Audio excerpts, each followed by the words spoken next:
자산시장이 큰일이 났죠. 어제 방송에서도 말씀드렸다시피 금리가 급등하고 환율까지도 이처럼 급등했는데 그러다 보니까 전 세계적으로 경제가 휘청휘청하는 것 같습니다.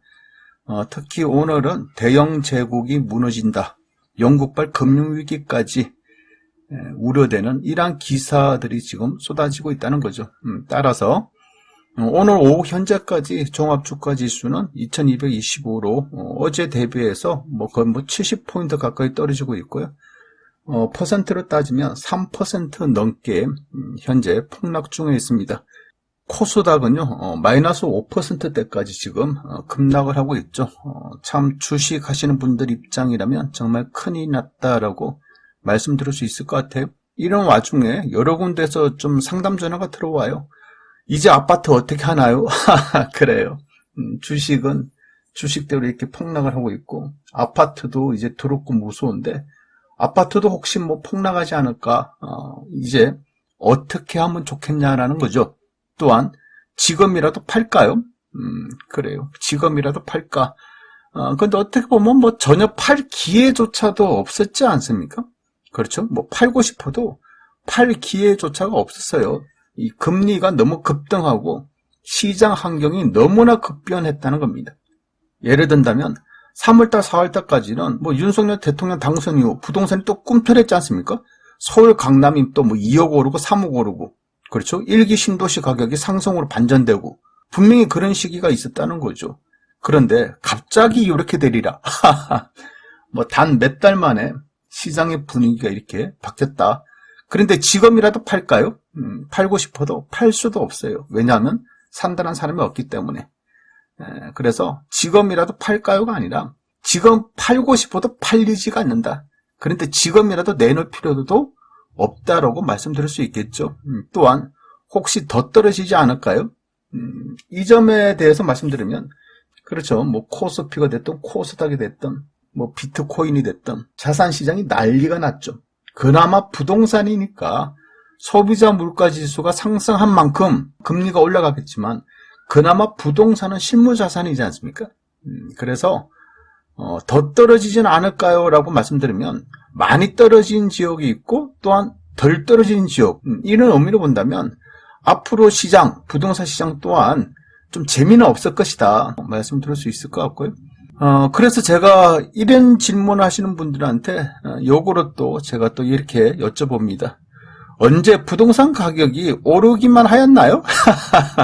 부동산 가격이라는 것이 오르기만 한 것은 아니죠. 또한 부동산 가격이라는 것이 무조건 떨어지기만 한 것도 아니죠. 부동산 가격의 역사를 놓고 보면 부동산 가격은 오를 때도 있었고 떨어질 때도 있었고 폭등할 때도 있었고 폭락할 때도 있었다는 거죠. 다만 확실한 것은 이러한 반복, 오르고 떨어지고 오르고 떨어지고를 반복하여 현재 부동산 가격은 2004년부터 2022년까지 이러한 곡선, 우상향 곡선을 띄고 있다라고 말씀드릴 수 있겠죠. 따라서 이러한 곡선에 반대로 투자를 하고 반대로 매도를 할 경우에는 적자가 나겠죠. 그런데 이러한 흐름에 발맞춰서 간 사람들, 발맞춰서 산 사람들은 이득을 봤다라고 말씀드릴 수 있겠죠. 또한 저는 또 이렇게 대응 전략으로 본다면 이렇게 또 말씀드리고 싶어요. 먼저 1주택자, 내가 실거주하는 아파트 한 채야. 그런 분들은요, 그냥 사세요. 아니, 뭔 그렇게 걱정을 하고 그래요. 아파트 가격이 오르나, 아파트 가격이 떨어지나, 그렇죠? 내가 실제 거주하고 있는 집이지 않습니까? 그러니 그냥 1가구 1주택자 분들은 그냥 편안하게 사시면 된다. 부한 내동하실 필요가 없다라고 말씀드릴 수 있을 것 같고요. 그리고 1가구 2주택자 입장, 실거주하는 주택 하나에 이제 전세로 준 집, 이렇게 1가구 2주택이다. 그러면 내가 실제 거주하는 집에 그냥 사시고요. 가능하다면, 돈이 된다면 전세를 월세로 전환하세요. 그렇지 않습니까?